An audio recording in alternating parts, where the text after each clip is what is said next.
Miércoles 3 de abril del año 2024, remonta la primavera, escasean ya las lluvias, la tarde va a ser soleada en casi todo el país, se resisten en Galicia y en la provincia de León a despedirse del todo del agua. En estas primeras horas todavía está nuboso y va a estar nuboso en la mitad occidental de la península, o con el avance del día, con algún chubasco incluido en Burgos, en la provincia de Cuenca, también esta mañana, probablemente en la provincia de Pontevedra. Lo que más cambian son las temperaturas, que hoy están de subidón. Estamos estrenando de momento el día fresquito, luego ya veremos cómo avanza. Con 8 grados en Arnedo ahora mismo, con 9 en Manzanares, con 14 grados en Denia y con Roberto Brasero, que enseguida nos cuenta la previsión del tiempo para este nuevo día. Y tenemos 3 historias para empezar la mañana. El referéndum de nunca acabar. Pere Aragonés se hace campaña a sí mismo, tirando de organismo oficial. Pretende hacer pasar por constitucional la autodeterminación, que él bien sabe que no lo es. El gobierno replica que el referéndum no es ni posible ni deseable, y lo hace con la misma convicción con lo que decía que no era ni deseable ni posible la amnistía. El gobierno de Israel achaca a gajes de la guerra el asesinato de 7 cooperantes de la ONG de José Andrés. El gobierno israelí lo califica de incidente. Promete una investigación para aplacar la indignación unánime de los gobiernos europeos y la petición de explicaciones, que menos, del gobierno de los Estados Unidos. Y el barrio nacional, la fangosfera. 3 ministros dan la espantada en el Senado para no responder a preguntas sobre Koldo. El PP marea la perdiz con Begoña Gómez, y Compromís reclama a la derecha que se disculpe con Mónica Oltra al haber quedado archivada la investigación por presunta ocultación de los abusos a una menor tutelada, abusos que sí cometió, eso sí está probado, su marido. Pues lo primero es que hay una campaña electoral, o 2 en marcha, sabe usted, una en el País Vasco, otra en Cataluña. Elecciones 21 de abril, elecciones el 12 de mayo. Bueno, en Cataluña ayer, Pere Aragonés, está el hombre, el presidente, está intentando ahí asomar la cabeza en medio de la pugna entre Puigdemont y el PSC, Salvador Illa. Pues ayer se sacó del cajón la carpeta, el dossier que le ha preparado el señor Ridao, Joan Ridao, que es un poco el exponente de esta cosa que creó el señor Aragonés, que se llama Instituto de Estudios para el Autogobierno o algo así. Bueno, es un organismo al que le ha encargado el señor Aragonés lo mismo que Artur Mas le encargó en el año 13 al Consejo aquel para la Transición Nacional, que es, oye, argumentame en un papel que es legal y constitucional lo que yo quiero hacer, que es un referéndum de autodeterminación. No hay manera de argumentar que es constitucional un referéndum de autodeterminación, porque el Constitucional, si algo tiene sentenciado de manera bien clara, reiteradamente, y con la mano, por cierto, con mucho papel, por cierto, en algunas de las resoluciones del actual presidente, de Conde Pumpido, es que no cabe un referéndum sobre la unidad de España. ¿Por qué? Pues porque la Constitución establece que es indisoluble. Y entonces no se puede cambiar. Sí, se puede cambiar la Constitución, pero no se puede preguntar a los ciudadanos ni siquiera con este argumento de que es solo consultivo. ¿Cómo hace un referéndum solo consultivo sobre la independencia de una parte del territorio? Eso además de que tampoco sería posible que una parte del territorio decidiera por el total del territorio. Es que ni siquiera es posible, ni constitucional, un referéndum en el que en toda España se vote sobre si, consultivamente, sobre si hay o no. Bueno, no es constitucional, pero da igual, porque Esquerra Republicana está empeñada en que parezca que es legal, como ya estaba empeñada en el año 17. Decían, sí que es legal. El gobierno y el constitucional decían que no es legal. Da igual, nosotros lo hacemos. Y en eso se resume el procés, en que te dicen que no es posible constitucionalmente hacer lo que... pero tú lo haces. Que nunca debió salir de la política y llegar a los juzgados, pues no haberlo sacado de la política del cumplimiento de las normas. Bueno, que Pere Aragonés presente este referéndum, que además él le dice que no hace falta ni que sea con un mínimo de participación, ni con un mínimo de mayoría, ni con un mínimo de nada. Lo presenta como argumento electoral, digamos. Es su campaña electoral. Lo que pasa es que es su campaña electoral pagada con el presupuesto público de la Generalitat de Cataluña, porque el organismo es público al que le han encomendado estos papeles. Se agarra el señor Aragonés al artículo 92, que dice que son posibles los referéndums consultivos en nuestro país. Bueno, es una coartada bastante antigua y bastante vieja. Y se agarra también Pere Aragonés a que, como ha cambiado el panorama del Partido Socialista, como ahora Pedro Sánchez es más receptivo que antes, por ejemplo a los indultos, por ejemplo a la amnistía, por ejemplo a todo lo que le va planteando el independentismo, pues que entonces estamos en una nueva etapa que hay que aprovechar. Votar sobre la independencia. Votar sobre la independencia es posible en el actual marco legislativo y solo es cuestión de voluntad política, como la amnistía, que solo era cuestión de voluntad política. Cuestión de voluntad política. ¿Y qué dice el gobierno? Pues que no, hombre, que no es lo mismo. Que no es lo mismo, porque la amnistía busca la concordia, busca la reconciliación, busca que el independentismo abrace la Constitución, ya se está viendo con qué entusiasmo lo abraza, mientras que el referéndum lo que serviría únicamente es para dividir a la sociedad. Y que por tanto no, que se olvide Pere Aragonés que referéndum no va a haber. Nuestra posición es clara y es radicalmente contraria. Es convivencia y es reencuentro y es seguir avanzando. O sea que no. Pero claro, en Esquerra dicen, no, si esto siempre es lo que dice el PSOE. Siempre dice que no, hasta que no le queda más remedio que decir que sí, y entonces le da la vuelta a todo. Lo que era inconstitucional se vuelve no solo constitucional, sino deseable. Y se hace campaña contra quienes mantengan la posición que hasta ese momento mantenía el PSOE. Hombre, el objetivo o la ilusión de los independentistas es que esto pase también con el referéndum de autodeterminación. De momento el PSOE en esto no ha cambiado de criterio.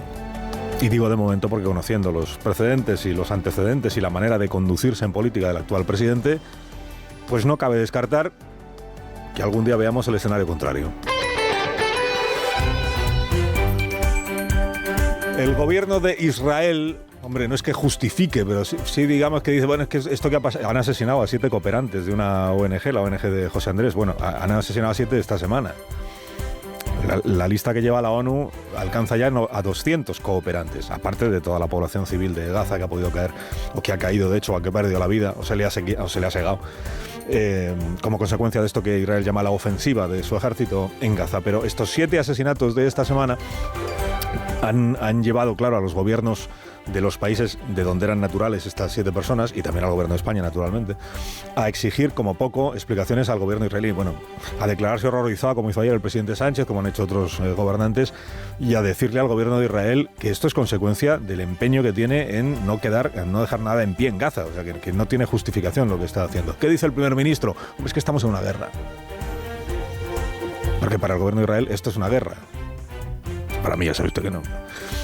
Entonces dice el primer ministro, estas cosas pasan en las guerras, pero vamos a hacer una investigación independiente, una investigación hasta el fondo, una investigación para saber exactamente qué ha ocurrido, porque desde luego nuestra intención no era atacar este convoy. Desafortunadamente se ha producido un trágico incidente. Nuestras fuerzas han golpeado de forma no intencionada a personas inocentes en la franja. Son cosas que ocurren en tiempos de guerra. Vamos a investigarlo de forma exhaustiva. Estamos en contacto con los gobiernos y haremos todo lo posible para asegurarnos que no vuelva a ocurrir. A ver, que hay poco que investigar, porque el ejército de Israel sabe perfectamente lo que ha sucedido. ¿En qué consiste la investigación? Pues en saber por qué se tiró una bomba sobre 3 vehículos que iban perfectamente identificados como una organización de ayuda humanitaria. La investigación podría concluir hoy mismo y daría un poco igual, porque la conclusión es la que ya se sabe, que es que se han producido esos 7 asesinatos. Y lo que le está pasando al gobierno de Israel es que cada vez va teniendo, digamos, menos comprensión por parte de sus socios, de sus aliados, de sus principales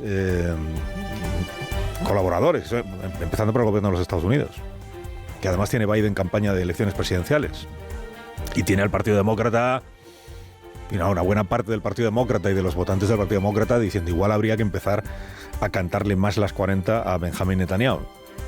Es que llevamos 6 meses ya de operación militar o invasión, o como se quiera llamar, en Gaza, ¿no? Y las consecuencias se está viendo cuáles son. Joe Biden ha telefoneado a José Andrés, al creador de esta ONG, al cocinero, y se ha comprometido a dejar claro a Israel que los trabajadores de ayuda humanitaria tienen que ser protegidos. ¿Qué menos? Otra cosa es que Netanyahu le haga caso. Bueno, y lo de la España del barro. Bueno, que se prepare Pachi López, porque igual le vuelven a preguntar por Begoña Gómez en el Congreso de los Diputados, en alguna rueda de prensa. Entonces se tiene que volver a enfadar, a encarar con el periodista que le pregunte, como hizo ayer, ¿no? Decir eso que dijo ayer Pachi López, que ya está bien de preguntarle por Begoña Gómez, que le pregunten por los que aparecen en los sumarios. Yo no voy a jugar a esto de ensuciar por ensuciar, que hacéis muchos de vosotros, y habitualmente lo hacéis aquí. ¿Dónde están las pruebas? ¿Dónde están las pruebas de las cosas que algunos de vosotros decís? ¿Dónde está el contraste con la realidad? Todo basado en cuestiones falsas y la mayoría inventadas. Ya está bien de dudar de la honorabilidad de personas que nada tienen que ver con este asunto. Hablar de los que aparecen en los sumarios. Estoy dando una orden, portavoz del Grupo Parlamentario Socialista, de quién hay que hablar y de quién no. Bueno, digo, prepárese porque Begoña Gómez vuelve a ser noticia hoy en El Confidencial. Apertura de esta mañana, Begoña Gómez firmó una segunda carta para que el consultor de su máster se llevara otros 4.400.000 euros del gobierno. Es un poco la misma historia que se contaba ayer, pero con una licitación distinta, o con una segunda licitación y una segunda carta de Begoña Gómez como codirectora de un máster de la Universidad Complutense, avalando el proyecto de una empresa o de dos empresas que se presentaban juntas a un concurso de una adjudicación del Ministerio de Economía. El Partido Popular ya tiene lista su lista de convocados a la comisión del Senado. ¿Sabe usted que hay dos? La del Senado, que es sobre Koldo y alrededores. En esa puede acabar habiendo, pues, Avenir, Europa, Pedro Sánchez, Begoña Gómez, lo que el PP vaya viendo que le conviene. Y luego está la comisión del Congreso de los Diputados, que es sobre todo lo que se adjudicó en la pandemia. Por ahí puede acabar pasando, pues imagínese. Desde luego Isabel Díaz Ayuso, que va a ser convocada por el Partido Socialista. Y probablemente el novio de Isabel Díaz Ayuso, en su calidad de novio de Isabel Díaz Ayuso. Tendrán que convocarle en calidad de novio, porque es por lo que... por cierto, ha presentado ya la querella, cuenta El Español esta mañana, contra la Fiscalía de Madrid y el fiscal que lleva su propio caso por un presunto delito de revelación de secretos. Digo, en la lista del Senado, pues el PP tiene previsto convocar a Koldo, dicen, menos mal, a ver si ahora no vamos a olvidar de Koldo, a Koldo, a Armengol, a Torres, al ministro Marlaska, al ministro Puente, a la vicepresidenta María Jesús Montero. Dice, si no van a convocar a Pedro Sánchez, sí, dicen en voz baja, sí, ya todo llegará. Estamos dosificándonos para las comisiones de investigación.